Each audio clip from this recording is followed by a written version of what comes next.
ಬಿಜಾಪುರ ಜಿಲ್ಲೆಯ ಒಂದು ಹಳೆಯ ಪೊಲೀಸ್ ಸ್ಟೇಷನ್.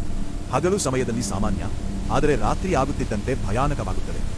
ಆ ಸ್ಟೇಷನ್ನ ಹಳೆಯ ಕಟ್ಟಡದಲ್ಲಿ ಒಂದು ಲಾಕಪ್ ಕೊಠಡಿ ಇತ್ತು. ವರ್ಷಗಳ ಹಿಂದೆ ಒಬ್ಬ ಅಪರಾಧಿ ಅಲ್ಲಿ ಆತ್ಮಹತ್ಯೆ ಮಾಡಿಕೊಂಡಿದ್ದಾನೆ ಎಂದು ಹೇಳುತ್ತಾರೆ. ಅದಾದ ಮೇಲೆ ಆ ಕೊಠಡಿಯನ್ನು ಯಾರೂ ಬಳಸುವುದಿಲ್ಲ. ಒಂದು ಮಳೆಗಾಲದ ರಾತ್ರಿ ಹೊಸಾಗಿ ನೇಮಕಗೊಂಡ ಕಾನ್ಸ್ಟೇಬಲ್ ರವಿ ಡ್ಯೂಟಿಯಲ್ಲಿ ಇದ್ದ. ಅವನಿಗೆ ಈ ಕಥೆಗಳು ನಂಬಿಕೆ ಇರಲಿಲ್ಲ. ಇವೆಲ್ಲ ಜನರ ಕಲ್ಪನೆ ಎಂದು ಅವನು ಹಾಸ್ಯ ಮಾಡಿದ. ಆದರೆ ರಾತ್ರಿ 1 ಗಂಟೆ ಸ್ಟೇಷನ್ನಲ್ಲಿ ಎಲ್ಲರೂ ನಿದ್ರೆಗೆ ಜಾರಿದಾಗ ಟಕ್ ಟಕ್ ಟಕ್ ಲಾಕಪ್ ಕೊಠಡಿಯಿಂದ ಯಾರೋ ಬಾಗಿಲು ತಟ್ಟುವ ಶಬ್ದ. ರವಿ ಮೊದಲಿಗೆ ನಿರ್ಲಕ್ಷ್ಯ ಮಾಡಿದ, ಆದರೆ ಶಬ್ದ ಜೋರಾಯಿತು. ಅವನು ನಿಧಾನವಾಗಿ ಆ ಕೊಠಡಿಗೆ ಹೋದ.